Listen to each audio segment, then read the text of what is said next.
Saudara pendengar yang kami kasih dimanapun Anda berada, Anda kembali bersama kami dalam acara Telaga, Tegur Sapa Gembala Keluarga. Acara ini diselenggarakan oleh Lembaga Bina Keluarga Kristen atau LBKK, bekerja sama dengan radio kesayangan Anda ini. Saya, Daniel Iros, akan berbincang-bincang dengan Bapak Penginjil Sinunata Kurniawan, MK. Beliau adalah seorang pakar dalam bidang konseling keluarga. Perbincangan kami kali ini tentang spiral kebencian. Saya percaya acara ini pasti bermanfaat bagi kita sekalian. Dan dari studio kami mengucapkan selamat mengikuti. Pak Sindu, kita akan berbicara tentang spiral kebencian. Apa yang membuat Pak Sindu ingin membicarakan tentang masalah spiral kebencian ini? Pak Daniel, kita melihat bahwa kebencian itu sesungguhnya memang sebuah emosi yang umum yang bisa setiap kita mengalami. Namun, ketika emosi yang menunjukkan ketidaksukaan ini disebarkan ke publik, maka akan menimbulkan satu spiral yang membuat kondisi makin memburuk dan membuat kondisi orang lain pun jadi buruk, memicu konflik bahkan kejahatan kepada kemanusiaan. Sehingga inilah yang membuat kenapa kita perlu memahami sebuah dinamika kebencian, dari kebencian pribadi menjadi kebencian publik atau kelompok. Dan itu merupakan seperti sebuah spiral yang membuat kita dan orang lain makin terpuruk, makin masuk ke dalam lubang masalah yang menistakan diri kita semua. Ya, saya lihat dampak dari kebencian ini sangat buruk sekali ya Pak Sindu ya, di mana orang bisa saling merugikan, saling menghancurkan satu dengan yang lainnya. Benar. Jadi memang Pak Daniel, kebencian itu sesungguhnya bukan sebuah emosi yang netral. Tapi kebencian itu sebenarnya merupakan upaya kita menutupi rasa tidak aman di dalam diri kita. Jadi karena kita merasa tidak aman, was-was, merasa diri tidak oke dengan diri kita sendiri, maka tanpa sadar kita menciptakan mekanisme kebencian, di mana orang yang kita benci, biasanya kita pandang lebih buruk, lebih rendah, dan kita jadinya lebih tinggi. Mengapa orang yang tidak aman itu secara pribadi mereka lebih mudah untuk jatuh ke dalam membenci orang, Pak Sindu? Karena pada dasarnya Pak Daniel, kita diciptakan Tuhan, hakikat penciptaan, sebagai makhluk yang butuh merasa aman dengan diri kita. Kita butuh rasa aman, rasa kepastian, rasa diri oke.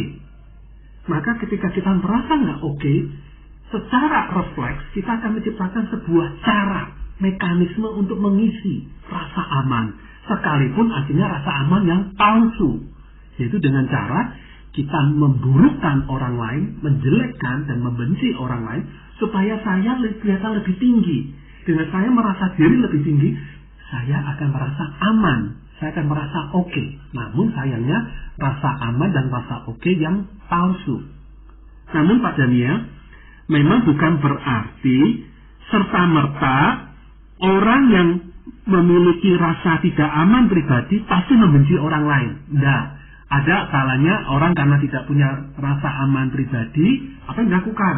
Dia kerja, dia pelayanan, dia berusaha mencapai hal-hal untuk memiliki sebanyak mungkin materi di luar, materialistik, akhirnya supaya dia punya rasa aman. Tidak serta-merta dia akan membenci.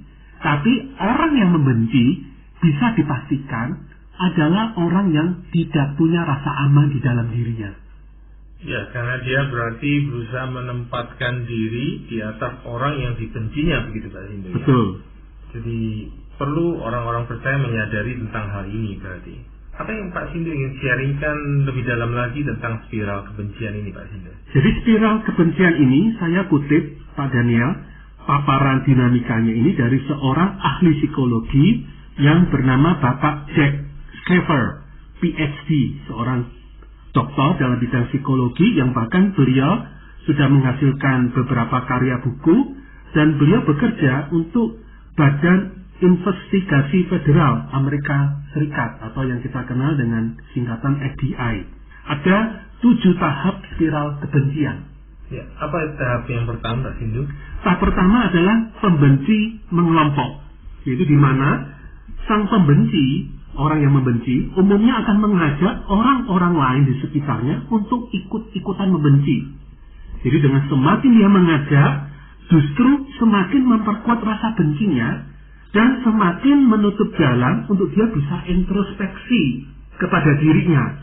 Sebenarnya kalau dia bisa melakukan introspeksi, dia bisa menyadari, iya ya, sebenarnya aku punya rasa tidak aman di dalam diriku, sehingga kenapa aku membenci. Tapi karena dia memilih mengajak orang-orang lain ikut membenci, membentuk kelompok pembenci, maka kesempatan introspeksi semakin menghilang dan semakin juga menurunkan rasa tanggung jawab pribadinya terhadap rasa benci yang dimiliki. Karena dia merasa semakin tersamarkan, loh. Yang benci bukan aku, loh. Ada 5 orang, 10, 20 orang. Jadi ini bukan masalah pribadi. Ini memang masalah kelompok, masalah banyak orang. Jadi dia semakin merasa tidak bertanggung jawab terhadap perasaan bencinya. Ini tahap pertama. Ini memang sangat umum sekali, Pak Sindu, kalau melihat orang yang benci dengan seseorang, dia akan berusaha untuk melibatkan orang lain untuk ikut membenci orang itu, Pak Sindu. Itu satu saya yang lihat secara umum banyak terjadi. Betul. Dan tahap yang kedua, Pak Daniel, yaitu kelompok pembenci meneguhkan jati diri. Jadi di mana kelompok pembenci membentuk jati diri lewat simbol-simbol, tata cara atau ritual-ritual atau mitos-mitos, kepercayaan-kepercayaan yang memperkuat fakta bahwa kami berbeda dengan yang lain. Dan sekaligus dengan jati diri yang dinyatakan lewat simbol-simbol, ritual-ritual, mitos-mitos kepercayaan ini, mereka meninggikan rasa keberhargaan diri dan kelompok, serta merendahkan orang-orang yang menjadi sasaran kebencian. Iya. Apa contohnya yang Pak Sindu bisa bagikan tentang tahap 2 ini, Pak Sindu? Kita bisa lihat diantaranya, Pak Daniel, contoh di tingkat dunia ya. Di Jerman, di dalam masa Perang Dunia Pertama, Kedua, ada kelompok yang bernama kelompok Nazi, ya, Nazi Jerman, di mana mereka sangat amat membenci orang-orang Yahudi. Dan apa yang dilakukan? Kelompok Nazi ini kumpul sebagai kelompok pembenci orang-orang Yahudi, dan mereka menggunakan simbol swastika. Jadi, dan mereka dengan simbol itu memperkuat jati diri, identitas kelompok mereka. Juga sama di Amerika Serikat ada kelompok Ku Klux Klan, yaitu kelompok orang-orang kulit putih yang membenci kaum kulit hitam. Dan mereka menggunakan simbol jari tertentu yang dimasukkan dengan cara tertentu ke saku celana mereka. Itu simbol, mereka ada jari, salam jari tertentu. Mereka juga punya orang-orang kelompok pembenci ini meneguhkan diri dengan model baju tertentu, gaya penampilan tertentu, dan tata cara tertentu saat bertemu kelompok. Nah, inilah cara tahap yang kedua, di mana kelompok pembenci meneguhkan jati diri mereka. Bagaimana dengan tahap yang ketiga, Pak Sindu? Yang ketiga, kelompok pembenci merendahkan sasaran kebencian. Jadi memang kebencian itu, Pak Daniel, menjadi perekat yang mengikat antara sang pembenci satu dengan yang lain.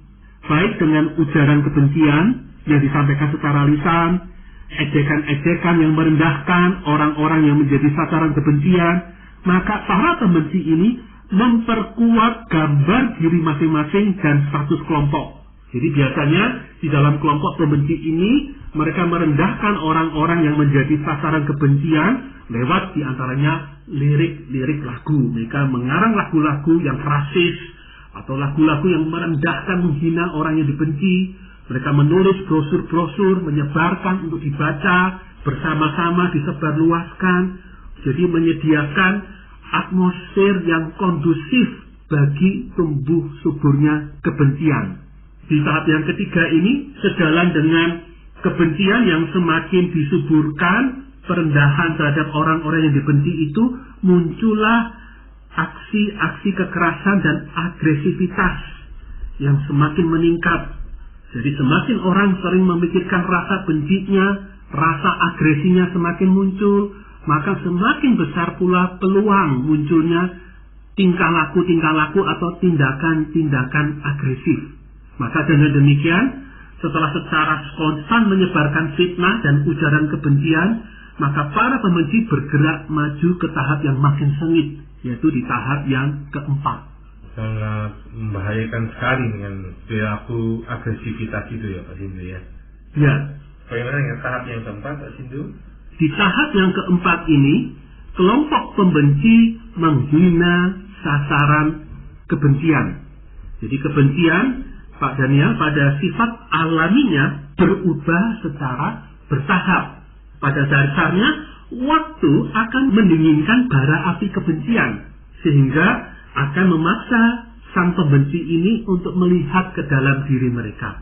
Tapi, untuk menghindari introspeksi ini yang bisa memupuskan, menghilangkan rasa kebencian, para pembenci lebih memilih menggunakan tingkat ucapan-ucapan atau retorika, tingkat kekerasan ujaran kebencian yang terus ditingkatkan untuk mempertahankan tingkat kebencian yang tinggi.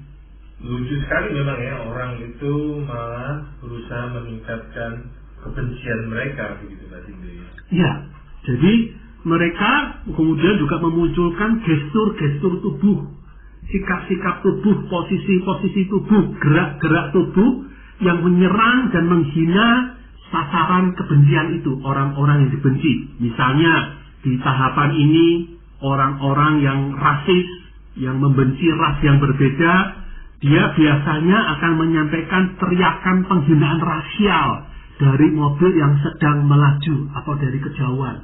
Jadi misalnya kalau di konteks negara seperti di Amerika Serikat ya, karena membenci kelompok kulit hitam, maka kelompok kulit putih Ku Klux Klan ini ketika melaju dengan mobilnya, rombongan ini dalam satu mobil, melihat ada dua orang kulit hitam yang akan mereka lewati, dengan sengaja mereka jalan pelan-pelan, misalnya mobil ini, kemudian dari kejauhan mereka menteriak-teriaki, menghina orang-orang kulit hitam ini.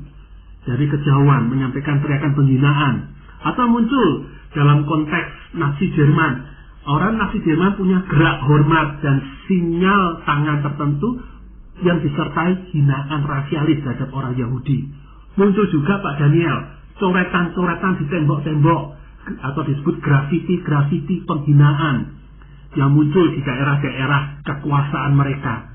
Jadi di sini serangan-serangan kepada orang-orang yang menjadi sasaran kebencian ini tetap tinggi, dan penghinaan semula hanya diucapkan dalam kelompok. Di tahap ketiga, di tahap keempat sudah mulai berani dilakukan secara terbuka di hadapan orang-orang yang menjadi sasaran kebencian.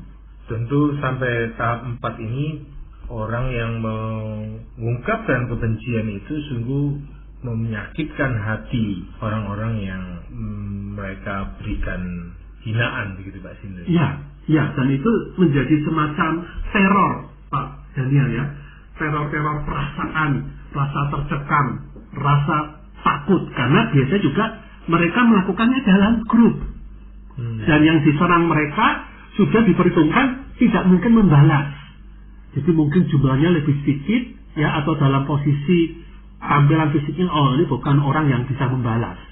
Jadi memang ini memberikan suatu tekanan psikis, tekanan jiwa bagi orang-orang yang menjadi sasaran kebencian. Bagaimana dengan tahap yang kelima Pak Sindu? Tahap yang kelima yaitu kelompok pembenci menyerang sasaran kebencian dengan tanpa senjata. Jadi tahap ini tahap yang sangat menentukan, di mana membedakan antara pembenci yang sebatas berujar kasar, ngomong kasar, dengan pembenci yang bertindak kasar secara fisik. Dalam tahap ini Pak Daniel, kelompok pembenci kian agresif dan intimidasi yang mereka lakukan kian intensif. Mereka berkeliaran di wilayah mereka dan mencari sasaran kebencian, orang-orang sasaran kebencian yang mudah disakiti. Kekerasan ini menyatukan kelompok pembenci Pak Sindu ya? Ya, dan bahkan akhirnya bukan hanya menyatukan kelompok pembenci, selanjutnya mereka pun memisahkan kelompok mereka dari masyarakat.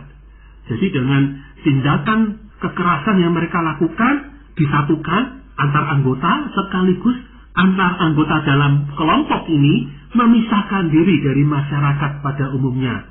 Maka muncullah di sini rasa adrenalin yang terbangkitkan, ya, hormon adrenalin yang tinggi semakin meracuni jiwa para penyerang kelompok pembenci ini, di mana adrenalin gelombang awal berlangsung selama beberapa menit ketika mereka menyerang, ya, dengan tanpa senjata, tapi kemudian efek dari adrenalin ini menjaga tubuh mereka tetap siaga tinggi sampai beberapa hari.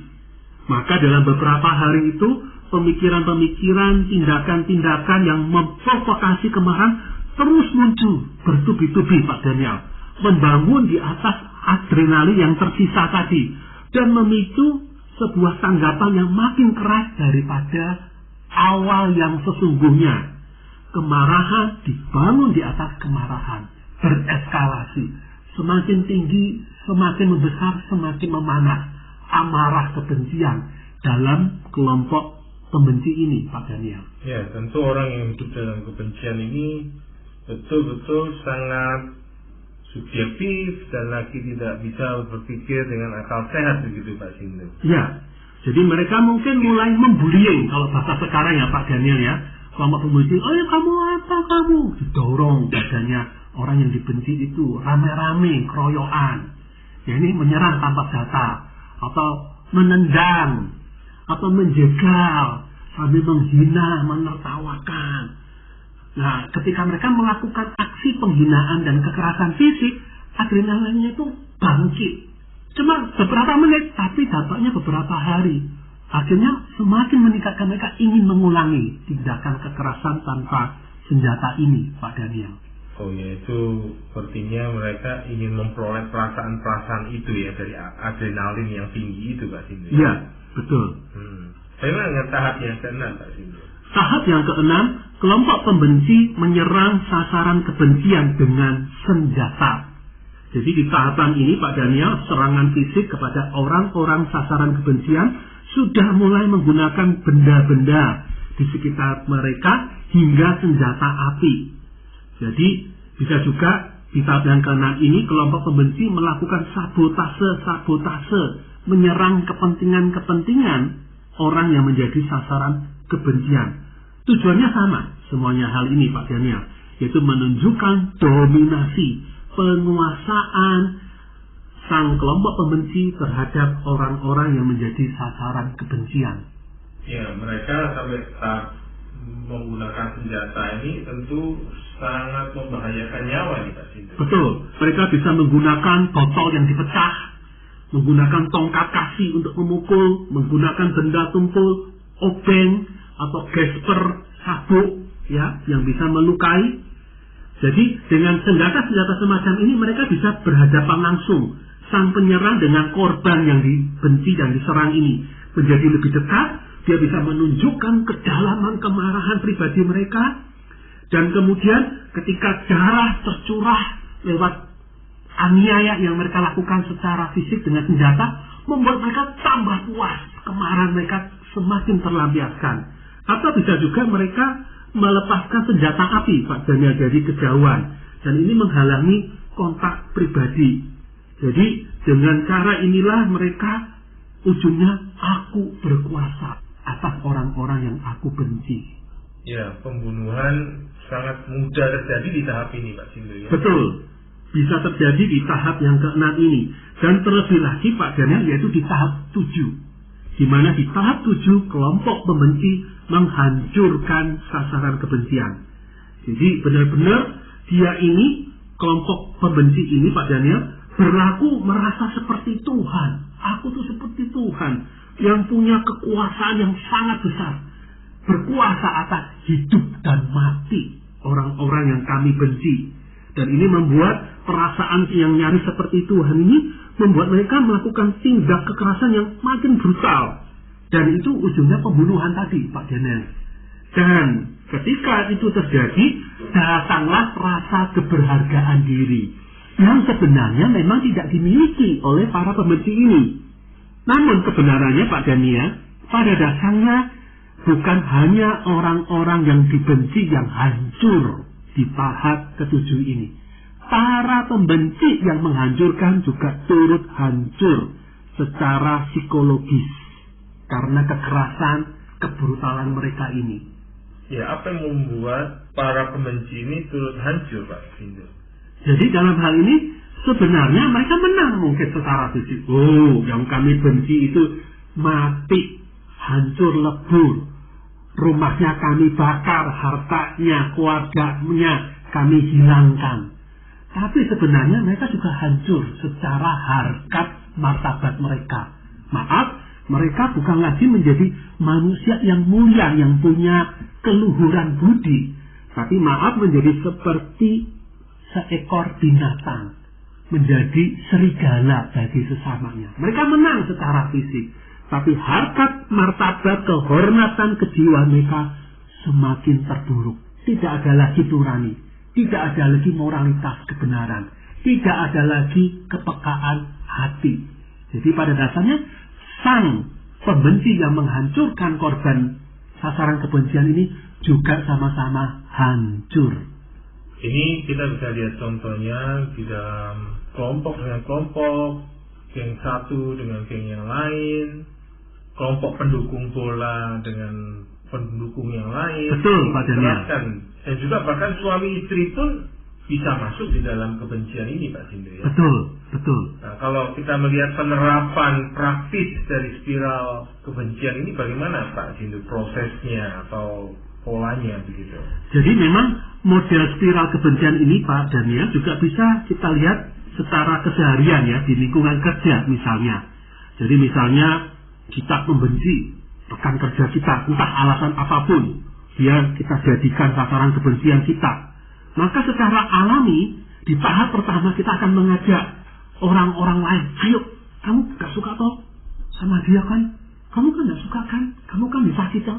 Ayo, ngopi sambil ngobrolin pengalaman-pengalaman kita disakiti. Oh ya, kumpullah grup pembenci. Atau mungkin kita ngitasi orang lain. Ayo, itu gak bagus loh, gini-gini. Kita ngajak mempengaruhi orang lain. Tahap yang pertama. Tahap yang kedua, nah setelah kelompok ini terkumpulkan jadi grup, kita butuh identitas. Pakai simbol-simbol, kedepan mata tertentu, alis yang terangkat, sambil nunjuk-nunjuk dengan anggukan-anggukan apa. Itu loh orangnya, gitu ya. Jadi kita punya bahasa-bahasa isyarat. Atau mungkin cara-cara kode untuk mengucilkan rekan kerja yang kita benci itu. Misalnya dari makan siang bersama, dari acara tertentu, sengaja tidak diberitahu, dia tidak hadir, terlambat. Jadi kita membuat sejumlah tindakan merendahkan, mengisolasi. Dan bahkan mungkin kita menciptakan sebuah nama untuk memperkuat identitas jati diri kelompok pembenci ini. Itu tahap yang kedua. Tahap yang ketiga, sang pembenci mulai meremehkan rekan kerja yang dibenci dalam kelompok. Tahap yang keempat, pembenci mulai secara terbuka menghina rekan kerja yang dibenci itu langsung atau tidak langsung, mungkin lewat dengan komentar-komentar, guruan-guruan ejekan yang sengaja diperdengarkan dari kejauhan, ketawa-ketawa hinaan itu sengaja diperdengarkan supaya kedengaran dari kejauhan oleh rekan yang kita benci. Tahap yang kelima, di sini kita sudah melakukan aksi teror, ya. Tiba-tiba waktu pagi hari rekan yang kita benci itu dapetin meja makan, kok ada acak-acak, ada apa ya? Oh, ternyata ada gambar-gambar tertentu, kata-kata hinaan yang ada di meja kerjanya. Itu tahap yang kelima. Tahap yang keenam, di tahap inilah kita melakukan sabotase terhadap pekerjaan dari rekan kerja kita itu. Entah gimana, kerjanya jadi gagal, laporannya hilang, presentasinya jadi nggak lancar. Sampai tahap yang ketujuh, kita akan buat ya lingkungan kerja semakin menolak, tidak menerima, atau bahkan kalau bisa dia dipecat dari lingkungan kerja. Jadi spiral kebencian ini, Pak Daniel, itu pun bisa sangat kita alami dalam keseharian kita sehari-hari. Tentunya spiral kebencian ini membawa kerugian yang besar, baik kepada orang yang dibenci maupun kepada diri yang membenci, Pak Sindu. Betul. Karena itu bagaimana untuk pertolongan dari firman Tuhan yang menolong kita mengatasi kebencian ini, Pak Jimmy? Saya bacakan Pak Daniel dari Mazmur pasal 1 ayat pertama hingga ayat yang ketiga. Berbahagialah orang yang tidak berjalan menurut nasihat orang fasik, yang tidak berdiri di jalan orang berdosa, yang tidak duduk dalam kumpulan pencemooh, tetapi yang kesukanya ialah Taurat Tuhan, dan yang merenungkan Taurat itu siang dan malam. Ia seperti pohon yang ditanam di tepi aliran air, yang menghasilkan buahnya pada musimnya, dan yang tidak layu daunnya. Apa saja yang diperbuatnya berhasil. Firman Tuhan ini menandaskan Pak Daniel kepada kita semua, tidak ada namanya keberhasilan di luar kebenaran Allah. Membenci, masuk dalam kelompok pembenci, mencemooh, menghina, merendahkan orang, maaf. Kita akan seperti pohon di tempat yang kering kerontang.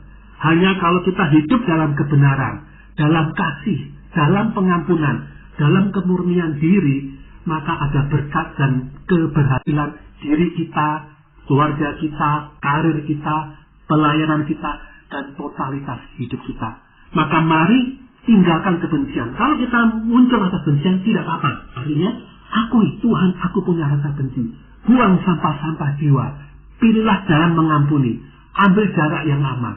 Kalau kita diajak untuk ikut membenci, tolaklah dengan baik. Maaf, saya tidak mau bergabung. Saya memilih hidup dalam kebenaran, dalam kasih, dalam pertanggungjawaban di hadapan Tuhan dan manusia. Itulah yang akan menjadikan kita garam dan terang di tengah banyak orang-orang yang hanyut dalam spiral kebencian ini. Saya pikir pesan firman Tuhan untuk merenungkan firman Tuhan siang dan malam juga sangat menolong untuk kita bisa mengatasi kebencian-kebencian. Betul. Gitu ya. Terima kasih banyak. Para pendengar sekalian, terima kasih Anda telah mengikuti perbincangan kami dengan Bapak Penginjil Sindunata Kurniawan MK dalam acara Telaga Tegur Sapa Gembala Keluarga. Kami baru saja berbincang-bincang tentang spiral kebencian. Bagi Anda yang berminat untuk mengetahui lebih lanjut mengenai acara ini, silakan menghubungi kami lewat surat. Alamatkan surat Anda ke Lembaga Bina Keluarga Kristen APLDKK, Jalan Cimanuk 56, Malang. Atau Anda dapat mengirimkan email ke telaga@telaga.org. Kami juga mengundang Anda mengunjungi situs kami di www.telaga.org. Saran-saran, pertanyaan, serta tanggapan Anda sangat kami nantikan. Akhirnya dari studio kami mengucapkan terima kasih atas perhatian Anda dan sampai